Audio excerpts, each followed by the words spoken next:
അമൃത മിസ്സാണ്.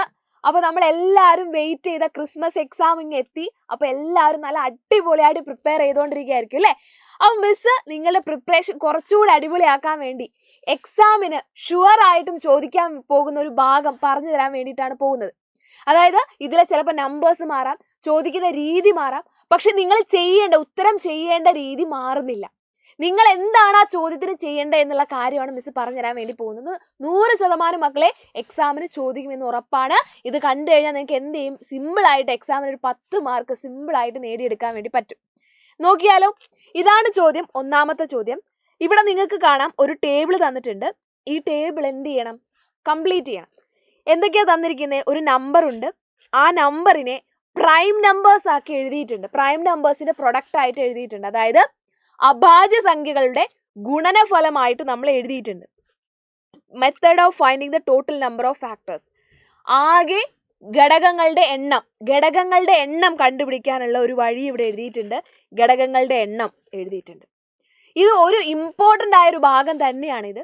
ഇതിൻ്റെ അടുത്ത് നോക്കി, ഇവിടെ ഗുണനം തന്നിട്ടുണ്ട്. അതായത് പ്രൈം നമ്പേഴ്സിന്റെ ഗുണനം തന്നിട്ടുണ്ട്, പക്ഷെ നമ്പർ തന്നിട്ടില്ല. അപ്പൊ നമ്മൾ എങ്ങനെ കണ്ടുപിടിക്കും? സിമ്പിളാണ്. ഇതിന് മുമ്പത്തെ നമ്പർ നിങ്ങൾ നോക്കിയേ. 2 ഗുണിക്കണം 2 എത്രയാണ്? 4. 4 ഗുണിക്കണം 3 എത്രയാണ്? 12. ശരിയല്ലേ? 2 ഗുണിക്കണം 2 എത്രയാണ്? 4. 4 ഗുണിക്കണം 3 എത്രയാണ്? 12. അപ്പൊ ഇവിടുത്തെ നമ്പർ എന്തായിരിക്കും? 3 ഗുണിക്കണം 5 15. 15 ഗുണിക്കണം 5 15 ഗുണിക്കണം 5 75. 75 ഗുണിക്കണം 5 അല്ലേ? അപ്പൊ എന്ത് വരും? 375. അപ്പൊ നമ്മുടെ നമ്പർ എന്ന് പറയുന്നത് ഇവിടെ 375 ആണ്. കിട്ടി. ഇനി ഇവിടെ നോക്കിയേ, ഇവിടുത്തെ number of factors, total number of factors തന്നിട്ടില്ല. അത് കണ്ടുപിടിക്കാൻ നമുക്കറിയാം എത്ര 3കൾ ഉണ്ട് എന്ന് നോക്കുക. ഈ ചോദ്യത്തിൽ എത്ര 3കളുണ്ട്? ഒരു 3 ഉള്ളൂ. 1 + 1 നമ്മൾ 1 കൊടുത്തു. എത്ര 5കൾ ഉണ്ട് നോക്കിയേ. 1 2 3 3 5കളുണ്ട്. അപ്പൊ എന്ത് ചെയ്യുക? 3 + 1 എത്ര വരും? 1 + 1 എത്രയാണ്? 1 + 1 എന്ന് പറയുന്നത് 2 ആണ്. 2 ഗുണിക്കണം 3 + 1 എത്രയാണ്? 4 ആണ്. 4 ഗുണിക്കണം 2 എത്രയാണ്? 8 ആണ്. മനസ്സിലായോ? അടുത്തത് നോക്കാം. അടുത്തത് നമ്പർ തന്നിട്ടുണ്ട്, അതിൻ്റെ പ്രൈം നമ്പേഴ്സിന്റെ പ്രൊഡക്റ്റ് തന്നിട്ടില്ല. അഭാജ്യ സംഖ്യകളുടെ ഗുണനം തന്നിട്ടില്ല. അപ്പൊ നമ്മൾ എന്ത് ചെയ്യും? ആ 108 പറയുന്ന നമ്പറിനെ സൈഡിലേക്ക് എഴുതി വെക്കുക. 108 എന്ന് പറയുന്നത് ഒരു ഈവൻ നമ്പർ, ഇരട്ട സംഖ്യ ആയതുകൊണ്ട് തന്നെ 2ൽ നമ്മൾ തുടങ്ങുന്നു. I 2 10, 4 2 8. പിന്നെ നമ്മൾ എന്ത് ചെയ്യുന്നു? 2ൽ തുടങ്ങുന്നു. 2 × 2 4, 14 7 പ്രാവശ്യം. പിന്നെ നമ്മൾ 3 എടുക്കുന്നു. 9 × 3 27. 3 എടുക്കുന്നു 3, 3 എടുക്കുന്നു 1. അതായത് 108നെ നമുക്ക് എങ്ങനെ എഴുതാം? 108നെ നമുക്ക് 2 ഗുണിക്കണം 2 ഗുണിക്കണം 3 ഗുണിക്കണം 3 ഗുണിക്കണം 3 എന്ന് എഴുതാം അല്ലേ?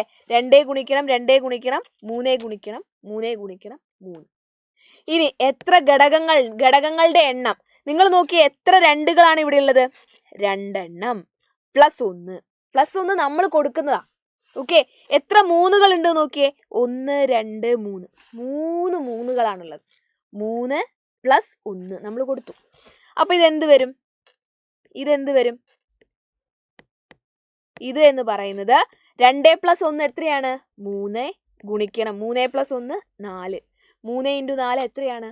12. ശരിയല്ലേ? റെഡി? അടുത്തത് നോക്കിയേ. 216. 216നെ ഘടകക്രിയ ചെയ്ത് പ്രൈം ഫാക്ടറൈസേഷൻ ചെയ്ത് ഇവിടെ തന്നിട്ടുണ്ട്. നമ്മൾ കണ്ടുപിടിക്കേണ്ടത് ഘടകങ്ങളുടെ എണ്ണം എത്രയാണെന്നാണ്. അതിനുവേണ്ടി എന്താ എൻ്റെ മക്കൾ ചെയ്യണ്ടേ? ഇത്രയേ ഉള്ളൂ. എത്ര 2കൾ ഉണ്ട് നോക്കിയേ. 1 2 3. എത്ര 2കളാണുള്ളത്? എത്ര 2കളുണ്ട്? Number of 2s 1 2 3. 3 2കളുണ്ട്. +1, വെറുതെ +1 ഗുണിക്കണം. എത്ര 3കൾ ഉണ്ട് നോക്കിയേ. 1 2 3. 3 + 1 അതെന്ത് വരും? 3 + 1 എന്ന് പറഞ്ഞാൽ 4 ആണ്. 4 ഗുണിക്കണം 4 എത്രയാണ്? 16. അപ്പൊ ഘടകങ്ങളുടെ എണ്ണം എത്ര വരും? 16 എന്ന് വരും. അപ്പൊ ഈ ഒരു ചോദ്യം ഇമ്പോർട്ടന്റ് ആണ്. ഇതേപോലെയുള്ള ചോദ്യങ്ങൾ നിങ്ങൾക്ക് എക്സാമിന് പ്രതീക്ഷിക്കാം. അപ്പൊ എല്ലാവരും എന്ത് ചെയ്യുക? ഘടകക്രിയ ചെയ്യാൻ പഠിച്ചു വെക്കുക. പ്രൈം ഫാക്ടറൈസേഷൻ എന്തായാലും നിർബന്ധമായും പഠിച്ചിരിക്കണം.